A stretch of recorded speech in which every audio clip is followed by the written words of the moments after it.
President Trump is setting expectations for his face-to-face summit with Russian President Vladimir Putin, which is set to happen on Friday. The president also held a virtual meeting with Ukrainian President Vladimir Zelensky and European leaders who say nothing can be decided without Ukraine's involvement. NBC's Alice Barr has the details from Washington, D.C.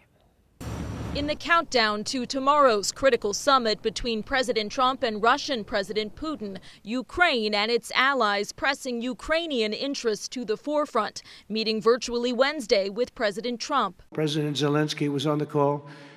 I would rate it a 10, very friendly. The Ukrainian president was not invited to the Putin meeting at a U.S. military base in Alaska, but President Trump says he anticipates a second summit, including Zelensky. I would like to do it almost immediately. The president of France among the European and U.S. officials confirming that President Trump is entering the meeting with the goal of securing a ceasefire.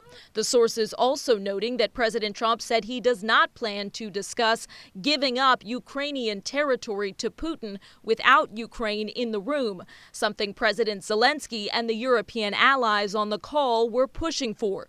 And as for if Putin does not agree to end the war, there will be very severe consequences. Russia has increased its attacks leading up to the meeting in what Ukrainians call an attempt to strengthen the Russian hand.